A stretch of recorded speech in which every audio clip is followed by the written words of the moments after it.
सभी जानते हैं कि समाज में 3 व्यक्ति ही ऐसे हैं जो व्यक्ति के व्यक्तित्व की समुचित दिशा प्रदान करते हैं। अब आप सोचेंगे कौन-कौन?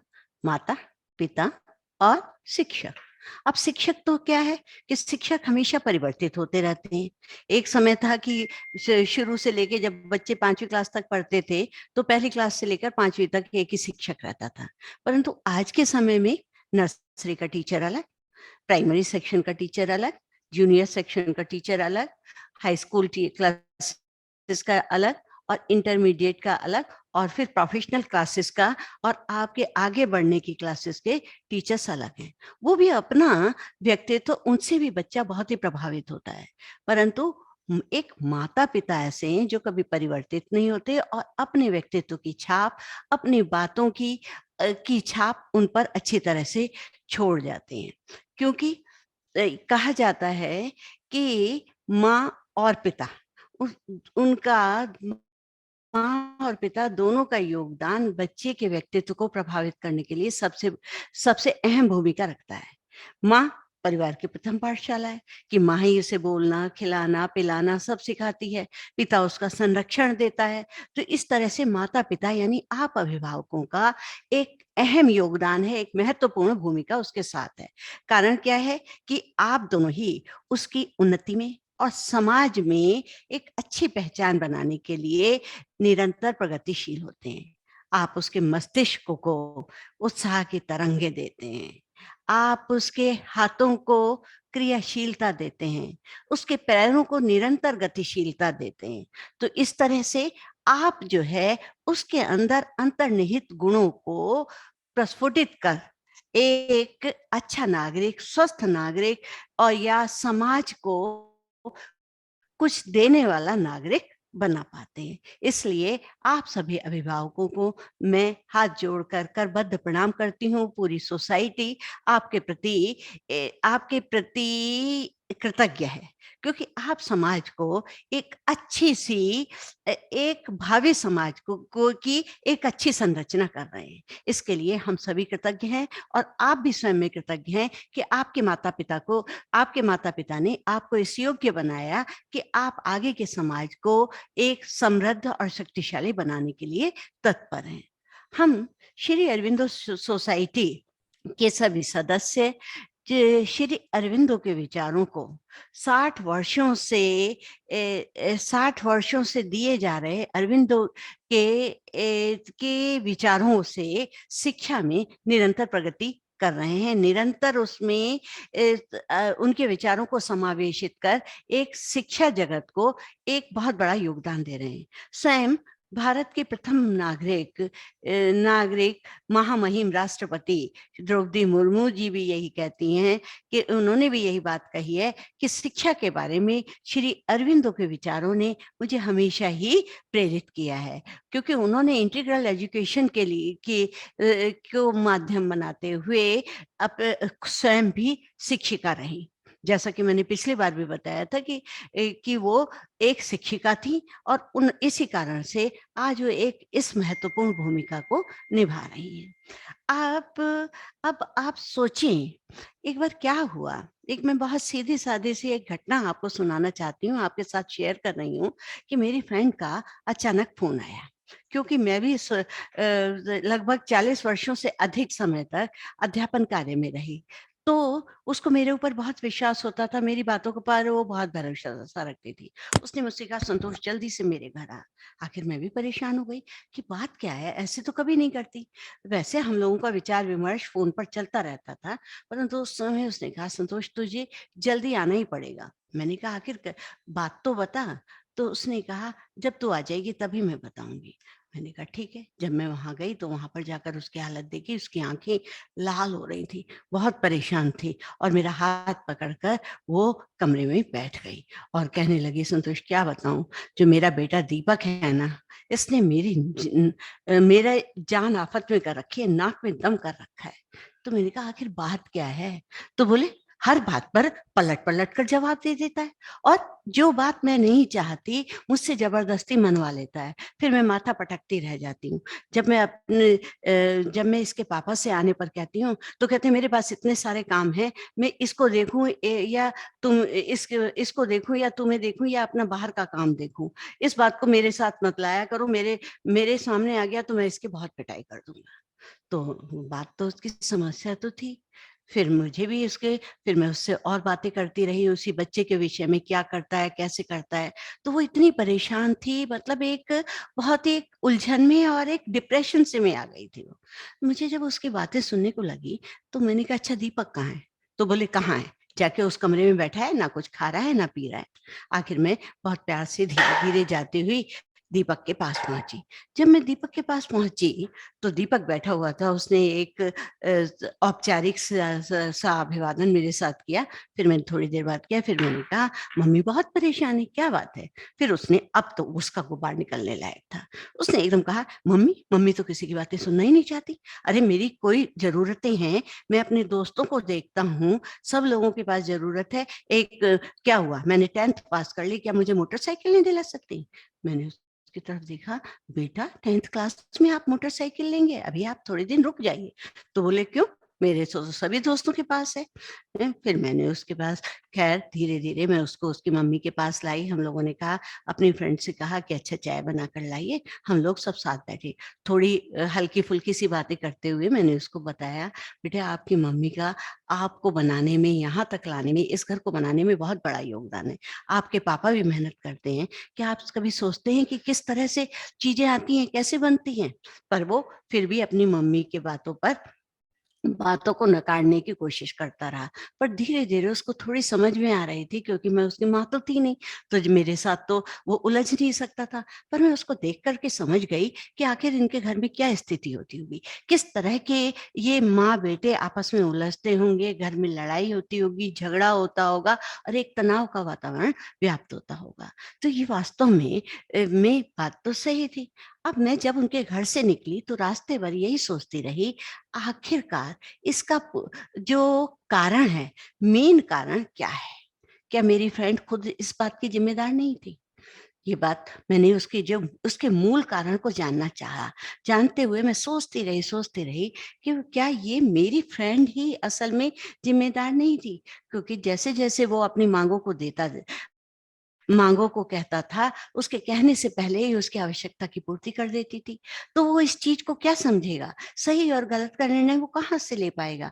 तो इस तरह से जब मैंने देखा, तो फिर उसके बाद मैं उसकी बात करती चली गई, सोचती चली गई कि जो मेरी फ्रेंड की कमज़ोरी थी, अपने बच्चे के प्रति एक ख़ास लगाव था या उसके प्रति आसक्ति थी या मोह था, वो उसकी गलत बातों को भी पूरा करता चला गया। और आज जो स्थिति आई है, वो ज़रूरी ध्यान से देखें तो ये जो स्थिति आई है, उसकी पूरी ज़िम्मेदारी मेरी फ्रेंड की है। क्योंकि हम सभी ऐसा करते हैं, क्योंकि हमारी कमज़ोरी उसकी ताकत बन जाती है और उस ताकत से वो गलत रास्ते से, गलत तरीकों से, गलत रूपों को ले लेकर उसको परेशान करता रहता है और धीरे-धीरे वो स्थिति बहुत ही विकराल रूप ले जाती है और बिगड़ती चली जाती है। अब उसके साथ-साथ अगर देखा जाए, वो तो चलिए घर में रहने वाली एक थी, ये कहना चाहिए हाउसवाइफ थी या घर की निर्माता कहा जाए, बहुत अच्छा-सा वर्ड आता है कि घर को बनाने वाली आपकी स्त्री थी, जो गृहिणी थी, परंतु वो वर्किंग वुमेन्स की या वर्किंग पेरेंट्स की कितनी बुरी हालत होती होगी। वो वहाँ पर तो अपना क्वालिटी टाइम देकर आती हैं, अपनी क्वालिटी से काम करती हैं, वहाँ उनको पसंद किया जाता है, पर घर पर आकर के बच्चे उनके साथ उलझते हैं। कारण, क्योंकि उनको लगता है माँ भी कमाती है, पिता भी कमाते हैं, तो पैसे की तो अधिकता है। क्योंकि शुरू में वो जब अपने को शांत रखने के लिए कहते हैं, अच्छा जा ले कर, जो तुझे चाहिए वो ले आ, और वो पैसे की कीमत उनको बताते नहीं। और इस तरह से क्या है, बच्चे के अंदर जिद की प्रवृत्ति बनती चली जाती है, और जिद के साथ-साथ वो बहस करने लगते हैं, बहस से फिर झगड़ा बढ़ता चला जाता है, और जब झगड़ा बढ़ता चला जाता है, तो घर का वातावरण तनावपूर्ण हो जाता है। ये एक कुछ ही घरों को छोड़कर अधिकांश मध्यम वर्ग की ये समस्या है।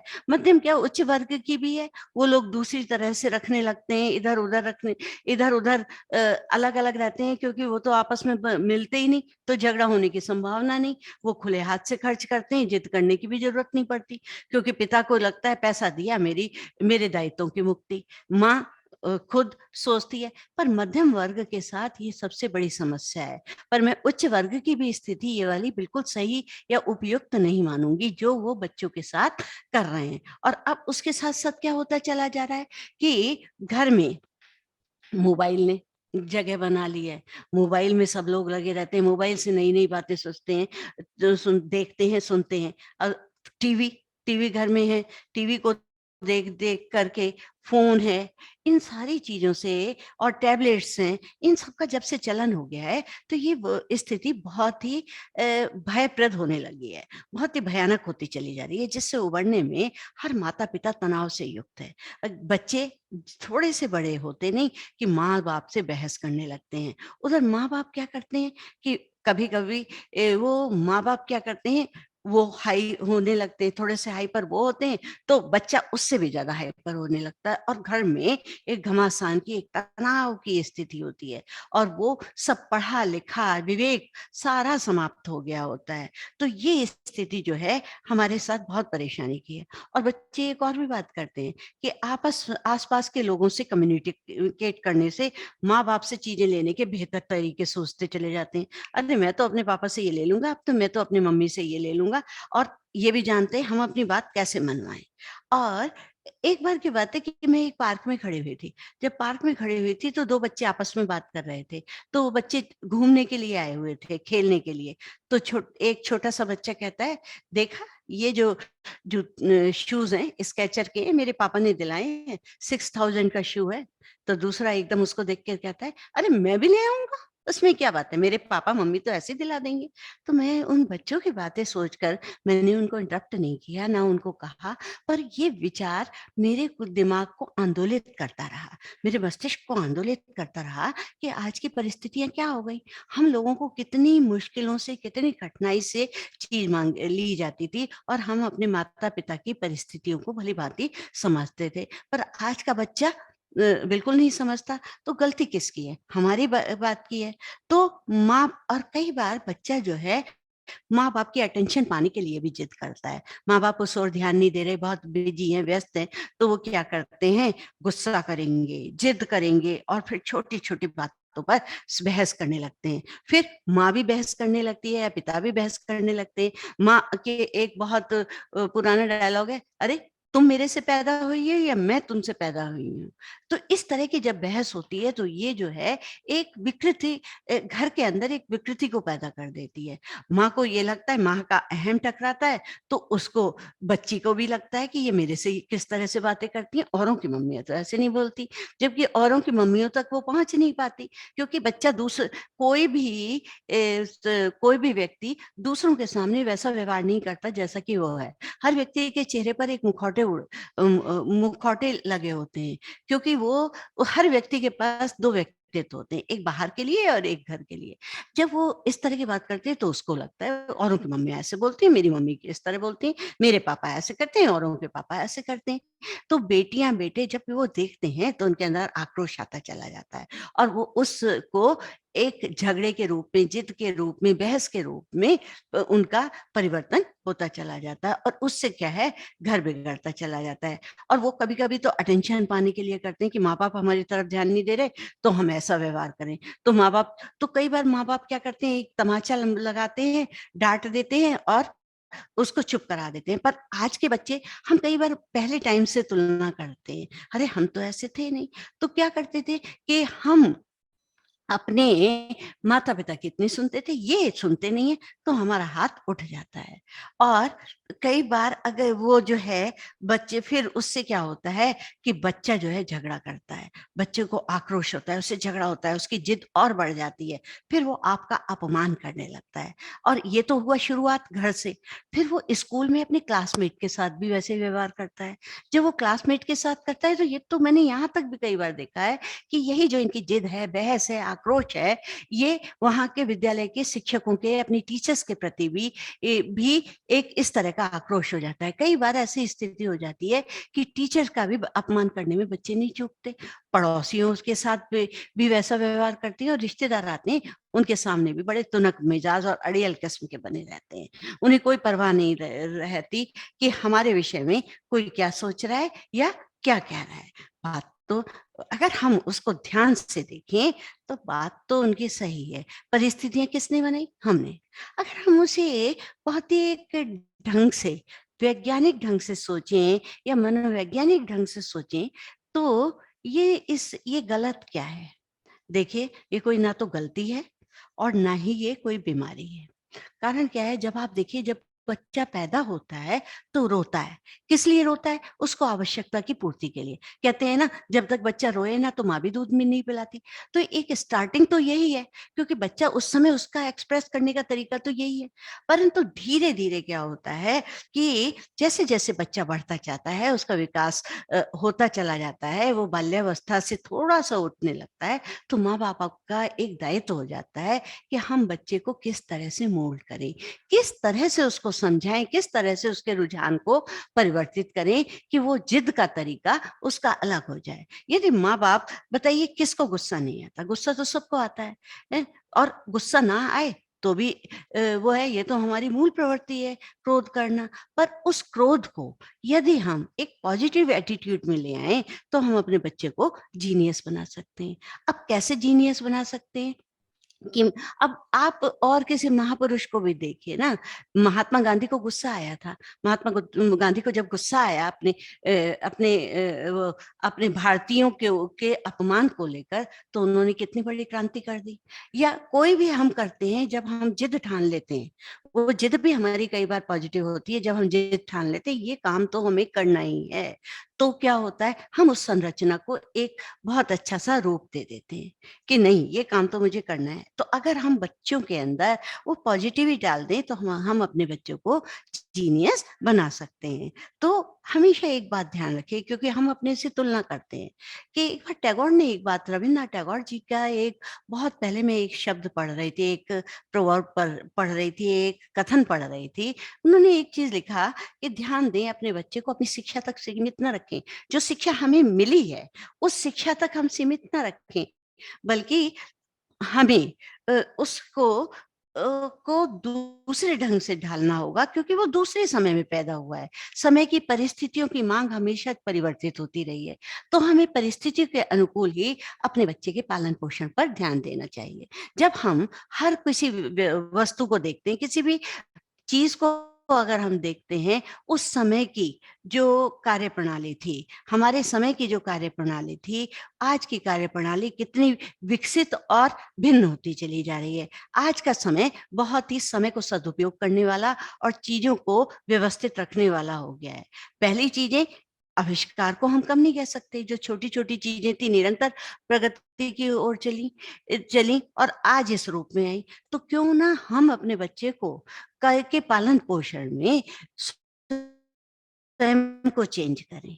हमें चाहिए कि हम प्राचीन पद्धति से अपने बच्चे की तुलना ना करके, क्योंकि हम बहुत संस्कारशील थे, हम इस तरह से माता-पिता के सोचते थे। आज बच्चे के अंदर प्रारंभ से विवेक हो गया है, बुद्धि उसकी विकसित हो गई है। पहले हम थे, जो हमसे कहा जाता था, हम यस मैन बने रहते थे। जी हाँ, ऐसे ही होगा, ऐसे ही होगा।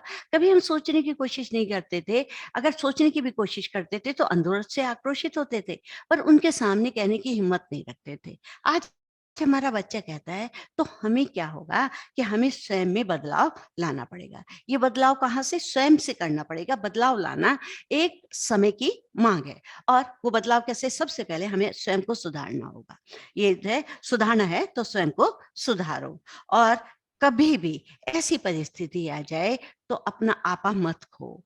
अपने स्थिति ये मत सोचो मैं माँ हूँ, हैं? तो मैं जो हूँ अब माँ हूँ तो मेरे अंदर माँ वाले होने चाहिए, इसको मेरी बात माननी चाहिए। मैं पिता हूँ मतलब हमारे अंदर वो अहम नहीं होना चाहिए, वो अहम का टकराव हमें नहीं करना चाहिए। तो हमें हमेशा धीरज रखना चाहिए। पेशेंस जो है बहुत बड़ा मनुष्य का गुण है।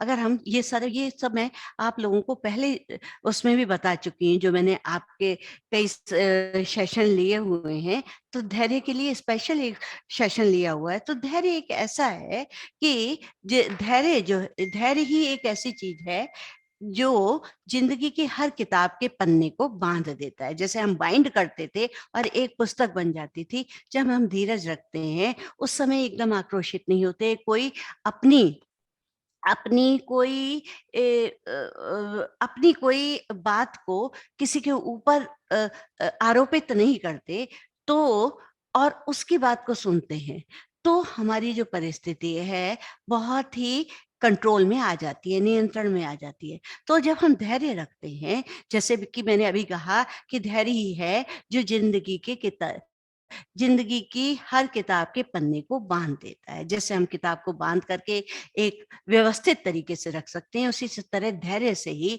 हम अपने के बच्चे के आचरण को भी व्यवस्थित कर सकते हैं। इसलिए हमें उस पर भी ध्यान देना चाहिए कि बच्चे के हो सकता है जैसे जैसे बच्चा किशोरावस्था को बढ़ता है उसके अंदर हार्मोनल चेंजेस आते हैं, वो खुद नहीं समझ पाता। इस बात को भी मैंने किशोरावस्था में कहा है, उसे आप देखिएगा। तो किशोरावस्था में जब ज्वार उसको इसीलिए तो ज्वार भाटे की उम्र कहते हैं कि हो सकता है उसके अंदर हार्मोनल चेंजेस आ रहे हैं और एडीएचडी का शिकार है कि बहुत तेजी से आपको उसको काम करने की आदत है और एकदम हाइपर हो जाता है, तो वो भी हो सकता है उसके साथ। और साथ साथ हम हमें ऐसी स्थिति में उस पर आक्रोश नहीं करना चाहिए, गुस्सा नहीं करना चाहिए, बल्कि बातचीत के द्वारा उस परिस्थिति को संयत और संभालना चाहिए। क्योंकि जिंदगी का जो सबसे लंबा सफर है वो एक मन से दूसरे मन तक पहुंचना है और इसी में हमें अधिक समय लगता है। हम किस तरह से उस बच्चे के मन तक पहुंचे या उसके मन को अपने तक लाएं, तो ये इस प्रक्रिया में हमें लगना चाहिए। हर किसी समस्या का समाधान है। कहते हैं ना कि यदि हम समाधान का हिस्सा नहीं है तो हम स्वयं में एक समस्या है। तो हम क्यों समस्याजनक स्थिति पूर्ण करें? हमारे मूल में समस्या तो है, पर उसका समाधान उससे भी ऊपर है। तभी हम एक अच्छे अभिभावक बन सकते हैं। तो हमें एक ध्यान रखना है कि हम बच्चे के से बातचीत करें, उसके मन तक पहुँचने की कोशिश करें, जिससे वो भी हमारे मन तक पहुँचे। हम ऐसी स्थिति में आपा न खोएँ और किसी को किसी के ऊपर दोषारोपण ना करें। जब क्या करते हैं हम कई बार कि बच्चे से कहते हैं और साथ-साथ हम उसके भाई-बहन भी, जो हमारे अन्य बच्चे हैं, एक बच्चे के साथ बात कर रहे हैं, एक बच्चा जिद कर रहा है, लड़ाई कर रहा है, तो क्या होता है और बच्चे भी माता-पिता, दादी-दादा वो भी सब कहने लग जाते हैं, हाँ, ये ऐसा ही है, पहले नहीं ऐसा था, उस दो लड़के के साथ रहने लगा इसलिए हो गया। अब बच्चा तो कभी नहीं चाहेगा कि उसके दोस्त को कुछ कहा जाए, तो और हाइपर हो जाता है और ज़्यादा बोलने लगता है। किसी पड़ोस के बात करते हैं, इसको तो वो लोग बिगाड़ रहे हैं, वो उस रिश्तेदार ने बिगाड़ दिया। तो इसलिए कभी किसी पर दोषारोपण ना करें। किसी उस बच्चे के सामने कभी दोषारोपित ना करें और अपनी बात बस बहुत आराम से कहें, बेटा थोड़ा-सा धीरे बोलिए। हम आपके उद्देश्य क्या है? हमें अपनी बात समझाना है, हम आपकी बात समझ नहीं पा रहे, तो बेहतर है कि धीमे से बात करिए। आप हमें बहुत आराम से अपनी बात को समझाइए। देखिए हम कैसे नहीं समझते और फिर बच्चा जो है वो अपनी बात को समझाने की कोशिश करेगा, थोड़ी देर तो सोचेगा, पर कई बार आप ये भी कहते हैं कि नहीं-नहीं वो तो नहीं सुनता, तो उसको हमें समझाना पड़ेगा क्या सही है, क्या गलत है।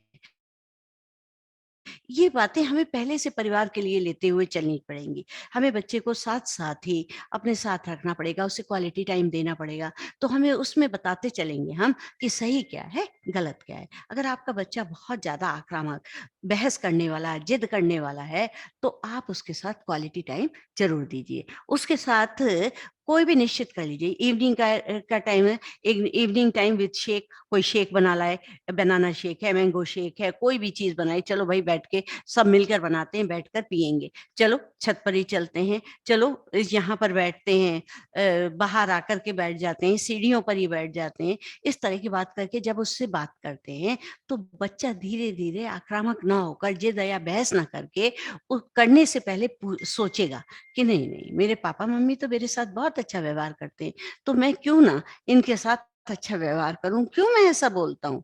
और कहीं बच्चे को बाद में गलती का एहसास भी होता है अगर वो 1-2 बार कर जाता है। इसलिए हमेशा हम अपने बच्चों को एक क्वालिटी टाइम अवश्य दें और उसे चीज़ों की महत्ता को समझाते रहें। और एक हम बहुत बड़ी कई बार करते हैं गलती कि बच्चे की जासूसी करना शुरू कर देते हैं। भाई-बहनों से देख कहते हैं, "इसे ज़रा देखना ये कहाँ-कहाँ जाता है, किसके पास बैठता है, क्यों बैठता है, क्या बातें करता है?" तो जब बच्चे को पता चलता है कि अरे मेरे पीछे जासूसी की जाती है, तो वो जो है और भी ज़्यादा आक्रामक हो जाता है और उसके अंदर अपने परिवार के प्रति, अपने परिवार के सदस्यों के प्रति, अपने माता-पिता के प्रति भरोसा टूट जाता है। जब उसका भरोसा टूट जाता है, तो वो उसकी बातें सुनना बंद कर देता है और चाहता है, साफ कहने लगता है, नहीं, नहीं मुझे आपसे कोई नहीं बात करे और करो मेरी जासूसी और मेरी बातों को अरे पूछना था तो मुझसे पूछते, तो गलती तो माता-पिता की हुई ना, आपने उससे डायरेक्ट क्यों नहीं बात की? तो डायरेक्ट ऐसे बातें हमें करनी चाहिए, जैसे कि उसी से, बेटा हमने कुछ ऐसा सुना है, क्या ये सही है? तो बच्चा हो सकता है झूठ भी बोल सकता है, परंतु आपको उसको भाँपने की आपके अंदर शक्ति होनी चाहिए। और कई बार बच्चा उलझाने की भी कोशिश करता है। उलझाने की कोशिश लड़ाई में, बहस में, जिद में उलझाने की कोशिश करता है। तो आप उस समय उस बात को छोड़ दीजिए और बच्चा ज़्यादा बोलने लगे तो उस समय क्योंकि आप नहीं चाहते उस स्थिति में आना, तो बच्चे से कहिए कि बेटा ज़रा क्या कहते हैं या तो उस समय मौन हो जाइए, चुप हो जाइए या फिर ऐसा करिए कि उस परिस्थिति से अलग हो जाइए या इस तरह से कहिए, अरे 5 मिनट के लिए मुझे वो काम करना है उसके बाद मैं आपसे बात करता हूँ। या कहें कि मुझे ज़रा वॉशरूम जाना है, तो बच्चा तो नहीं कहेगा आप मत जाइए, हैं? तो वो जो है तब तक क्या होगा, उधर आपके अंदर भी जो आक्रोश बच्चे के प्रति आ रहा है वो भी शांत हो जाएगा। उधर क्या होगा, बच्चे के अंदर भी आक्रोश शांत हो जाएगा। आपने कभी जल प्रवाह बहती हुई नदी को देखा है? आप नदी के पैर को डालिए, नदी के अंदर अपने पैर को डालिए।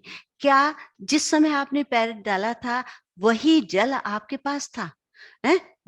वो तो आगे बह गया, दूसरा प्रवाह आ गया। इसी तरह से क्रोध का, संवेगों का, उद्वेगों का जो प्रवाह था, वो धीरे-धीरे बच्चे के प्रति भी और माता के प्रति, पिता के प्रति भी धीरे-धीरे समाप्त हो गया। अब उससे आप अकेले में बैठकर बात करिए कि बेटा जो आप कर रहे थे कुछ अच्छा-सा नहीं लग रहा था।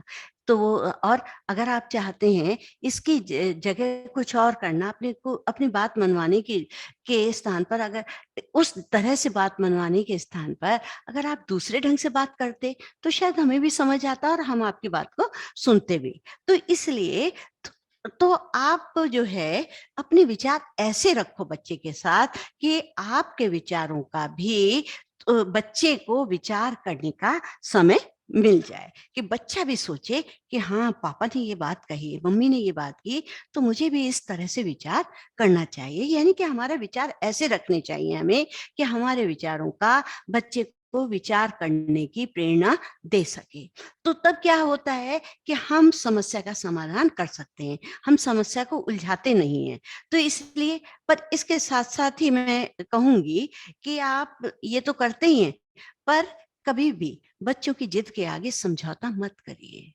क्योंकि उसे समझौता करके आप उसकी गलतियों सहित उसकी जिद को, उसकी बहस को और अधिक ताकतवर बना देते हैं। जब वो ताकतवर बन जाता है तो वो आप पर हावी पड़ जाता है और आप एक असहाय से हो जाते हैं और आगे के जीवन आप सोचिए कि उसका क्या होगा। इसलिए कभी भी उससे बहुत कड़े से शब्दों में, कठोर शब्दों से आप कह दीजिए अनुशासन में रहोगे या यही काम ऐसे ही करना पड़ेगा, करना चाहते हो तो करो। नहीं तो नहीं। पर हम इसके बाद तो हम तुम्हारी इस बात को बिल्कुल नहीं मानेंगे। बच्चा क्या होगा, थोड़ी देर तो मुँह बनाएगा, करेगा, फिर धीरे-धीरे आपसे समझौता कर लेगा।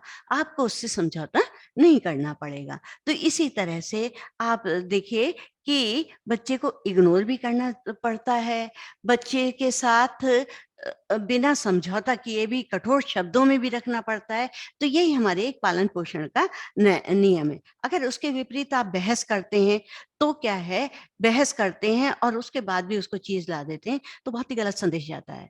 तो क्योंकि बच्चा जो है इसी बात को सोचने लगता है, यही सही तरीका है, मैं तो ऐसा करता हूँ, ऐसे हो ही जाता है, हैं? चाहे वो बनावटी है, और फिर बच्चों के सामने, अपने दोस्तों के सामने अपनी डींग हाँकता है, और भाई-बहनों के साथ भी करता है। अरे! मेरे अंदर इतनी ताकत है, मैं तो जो चाहूँ वो करा लूँ अपने पापा-मम्मी से। तो वो स्थिति आपके लिए कितनी हास्यास्पद हो गई। क्या आप एक अच्छी पेरेंटिंग कर पाए?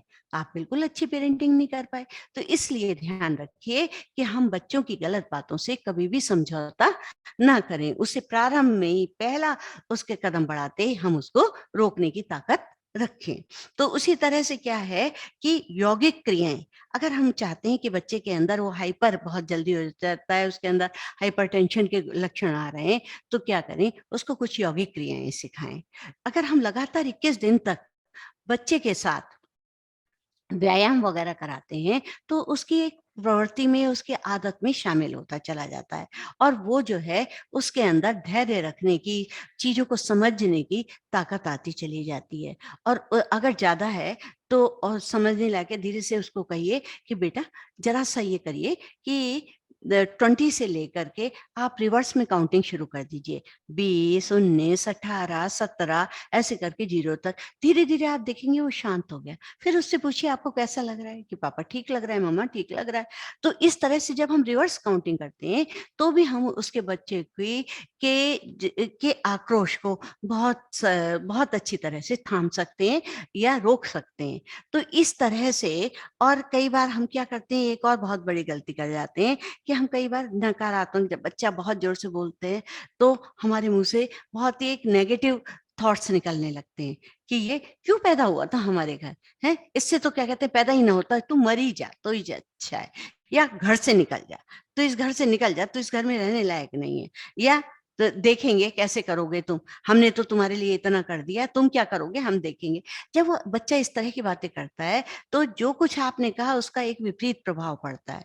वो सोचता है कि मैं तो इनके लिए बहुत उपेक्षित हूँ, मेरी तो इसमें ज़रूरत नहीं है, और वो आपके प्रति भी नकारात्मक विचार सोचने लगता है। तो आपने खुद ही उस बच्चे के लिए ऐसी परिस्थितियाँ पैदा कर दी, जो कि घर में जिद और बहस को लेकर के तैयार हो रही थी। तो हमेशा ध्यान रखिए कि अभिभावकों को बहुत समझदारी से अपने बच्चे के पालन-पोषण में, उसकी संवेगात्मक स्थिति में व्यवहार करना चाहिए। कई बार अब हमारा अहम टकरा जाता है, मैं तो माँ हूँ, मैं तो पापा हूँ, हैं? मैं तुम्हारे लिए इतनी-इतनी चीज़ें इकट्ठी कर कर के ला रहा हूँ, अगर मैं मेहनत नहीं करता तो क्या तुम पल जाते? माँ कहती है मैं इस संसार में तुझे लेकर आई, तो क्या तू आ जाता? जब इस तरह की बातें करती है, मैं तुझे खाना खिलाती हूँ, जब हम अपनी बातों को बच्चों के सामने सुनाते हैं, अपने उसको दिखाते हैं, तो उसे लगता है माँ-बाप तो बहुत स्वार्थी हैं, है ना? ये तो इसी तरह की बातें करते हैं। अरे क्या है कि मेरे को संसार में ले आए तो कोई बहुत बड़ी बातें कर दी। जब उसके अंदर ये बात होती है, तो उसके अंदर माँ-बाप के प्रति आदर-सम्मान समाप्त होता चला जाता है। एक हमेशा ध्यान रखिए कि एक व्यक्ति ही उसके साथ डील करे। अगर बच्चे के अंदर अंदर आक्रोश उत्पन्न हो रहा है, जिद हो रही है, बहस हो रही है, तो घर के सभी प्राणी आकर के, सदस्य आकर के उससे ना लड़ने लगे। हमेशा एक को ही करने दीजिए, और वो धीरे-धीरे अंत में, बाद में जब शांत हो, तो उसको अपनी बात समझा सके। अच्छा, कई बार तो एक और भी बातें सुनने लगे, माएँ परेशान होती हैं, पिता परेशान होते हैं, ये तो ऐसे करता है, ऐसा व्यवहार करता है। चलो किसी पंडित के पास, किसी मौलवी के पास लेकर चलते हैं। कभी भी ऐसी गलती मत करिए। अब पंडित, मौलवी कुछ नहीं, सिर्फ़ आपके लिए, आपके पैसों को, अरे वो अपने को नहीं सुधार लेते, वो क्यों करते ये सारे काम? अगर वो तो है, वो खुद का परिवार अच्छा बना लेते। तो इसलिए पंडित, मौलवियों के पास ये धागे बाँधना, ये सब अंधविश्वासों से आप दूर रहिए। आप अपने बच्चे के निर्माता हैं, उसके भविष्य के निर्माता हैं, आप उसे सँभालिए। कई बार आप डॉक्टर के पास ले जाते हैं, डॉक्टर के पास तो आप लेकर गए, पर परिस्थिति ऐसी नहीं थी आपके डॉक्टर के, तो क्या है बच्चा और चिढ़ने लगता है। और पर आपने ये देखा नहीं कि बच्चा पूरी नींद ले पा रहा है कि नहीं ले पा रहा है। बच्चे की नींद पूरी नहीं हुई, वो इस कारण से भी चिड़चिड़ा होता है, परेशान होता है। तो आप हमेशा ये ध्यान रखिए कि हम बच्चे को सही नींद दे रहे हैं, संतुलित भोजन दे रहे हैं और उसकी जो आवश्यकताएं हैं, उसकी हम भली-भांति पूर्ति कर रहे हैं। तो इसलिए केवल हम उसकी प्रतिभा पर ध्यान दें कि उसके अंदर क्या-क्या प्रतिभाएँ हैं। जब हम उसकी प्रतिभा का अवलोकन करके उसके अनुरूप उसको परिस्थितियाँ देते हैं, तो बच्चे के अंदर आक्रोश कम होता है। उसको हमेशा उसका एक ध्यान बटाएँ, उसकी प्रतिभा की ओर उसको ले जाएँ। कई बार छोटे बच्चों के साथ तो एक और भी बहुत मज़ेदार चीज़ है कि वो गुस्सा हो रहा है, तो उसने शीशा लेके दिखाया, "अरे! देख कैसा-कैसा मुँह हो रहा है आपका, ज़रा इस मुँह का फ़ोटो बना देंगे आप? कैसा लगा?" हाँ, तो बच्चा हँस पड़ेगा। या बच्चे का ध्यान ऐसे भी बटाया जा सकता है, "देखो पीछे कौन आया खड़ा है? आपका दोस्त आया खड़ा है।" तो वो पीछे मुड़ के देखेगा, भूल जाएगा। बड़े को भी हम कह सकते हैं, "क्या आपने आपने वो वाली पेंटिंग बहुत अच्छी बनाई थी। उस दिन आपने जो कुकिंग की थी वो बहुत अच्छी थी। जो आपने थोड़ी-सी भी ड्राइंग क्राफ्ट या कोई भी क्राफ्ट का सामान बनाया, आप उसकी तरफ उसका ध्यान आकर्षित कर दीजिए। यानी कि आप उसकी प्रतिभा को मुखरित कर दीजिए, प्रस्फुटित कर दीजिए। क्योंकि जब हम फूल को खिलते हैं तो उसके अंदर बीज निकलते हैं। जब हम समझ लीजिए कि जैसे बीज उसके अंदर हैं, वृक्ष की संरचना भी उसी प्रकार होगी। तो ये बच्चे हैं, उसके फूलों के बीज को आप देख रहे हैं। उस बीज के प्रस्फुटन का समय आप ही कर सकते हैं। एक वृक्ष की संरचना जो फलीभूत हो सके, विकसित हो सके, दूसरों को छाया प्रदान कर सके, वो सब आपके हाथ में है। तो इसलिए हम सबको इस बात का ध्यान रखना पड़ेगा। देखिए, माता-पिता जो कार्य करते हैं, जो भी कार्य करते हैं, उसका प्रभाव बच्चों पर पड़ता है। तो हमें ध्यान रखना चाहिए कि उन्हें गैजेट के स्थान पर उनको पुस्तकें दें, अच्छी-अच्छी पुस्तकें दें और जो वो पुस्तकें पढ़ें, उनसे संबंधित उनसे चर्चा करें। तो एक बच्चे के व्यक्तित्व पर अलग ही प्रभाव पड़ेगा और उसके साथ-साथ क्या है, हमेशा उनको एक बात और ध्यान ध्यान दिलाइए कि पैसे से कोई असाधारण व्यक्ति नहीं बनता। पैसा हमारे लिए हमेशा साधन है। बच्चे को हमेशा ये बात समझाइए कि पैसा आपके लिए साध्य नहीं है, आपका लक्ष्य पैसा कमाना नहीं है, पैसा लाना नहीं है, बल्कि आपका लक्ष्य आपने उद्देश्य की पूर्ति करना है। जो जिस लक्ष्य को आप लेकर चल रहे हैं, उस लक्ष्य की पूर्ति है, पैसा तो उसके लिए साधन मात्र है। ये बात उसके अंदर शुरू से डाल दीजिए। जब बच्चे के अंदर पैसे को लेने की ललक पड़ जाती है तो वो भावनाओं से रहित होता चला जाता है और उसके सिर्फ ये लगता है कि किसी तरह पैसा हो, पैसा का संचय हो। उसे उसमें सुख आने लगता है जबकि वो सुख का साधन नहीं है। तो हमेशा ध्यान रखिए कि बच्चे के अंदर ये शुरू से बताइए पैसे से कोई असाधारण व्यक्ति नहीं बन पाता। और अब कई बार होता है माँ-बाप सोचते हैं कि मेरे पिताजी तो मुझे डॉक्टर बनाना चाहते थे, मैं भी बना पर बन गया मैं कंपाउंडर। अब आप क्या कर रहे हैं? बच्चे को ज़बरदस्ती बच्चे की इच्छा कुछ और काम करने की, उसके अंदर तकनीकी ज्ञान ज़्यादा है, किसी चीज़ को ठीक करना, किसी चीज़ को बनाना या पेंटिंग करने की है, पर आप उसके पीछे पड़े हुए हैं कि नहीं तुझे तो डॉक्टर ही बनना है, तुझे डॉक्टर ही बनना है। जब हम उसको इस तरह का करते हैं, तो बच्चा जो है वो फिर आक्रोश में, उसको भी कई तरह की जिद आती क्योंकि जो उसकी वास्तविक मूल प्रवृत्ति है, उस पर कुठाराघात हो रहा है। जब उसका कुठाराघात होता है तो आक्रोश के रूप में निकलता है और वो बच्चा जिद और बहस करने में लगा रहता है। तो इसलिए हमेशा ध्यान रखिए कि अपने सपने ने बच्चों के ज़रिए पूरा करने की कोशिश मत करिए। बच्चे जन्मजात ही अपने सपने लेकर आते हैं। बच्चे जो जन्म से ही नए सपने यानी नई प्रतिभाओं को लेकर आते हैं और उसे बनाने के लिए रखते हैं। हमें आवश्यकता क्या है कि हमें उस तरह का वातावरण देने की, उस तरह की परिस्थितियाँ उसके लिए अनुकूल परिस्थितियाँ पैदा करना ही हमारा प्रमुख उद्देश्य होना चाहिए। और साथ-साथ मैं ये कहूँगी कि ये सारी चीज़ें तभी आप पूरी कर पाएँगे जब आप अभिभावक, माता-पिता अपनी सेहत का भली प्रकार से ध्यान रख पाएँगे। जब आपकी सेहत भली प्रकार रहेगी, तो आप अपने बच्चे को भली प्रकार समझा सकेंगे, भली प्रकार उसको उसके अनुकूल वातावरण दे सकेंगे क्योंकि आपका तन और मन दोनों स्वस्थ है, तो उसे आप भली प्रकार से तन मन से पुष्ट भी कर सकेंगे, क्योंकि मनुष्य की संपत्ति उसका हंसता हुआ परिवार है। उस हंसते हुए परिवार के निर्माता आप स्वयं हैं। इसलिए सभी अभिभावकों को मेरा अभिनंदन, प्रणाम। यदि इसमें आपको कोई संशय है, कोई शंका है, तो आप किसी अपने प्रश्न पूछ सकते हैं और उसका निदान करने की हम कोशिश करेंगे। धन्यवाद।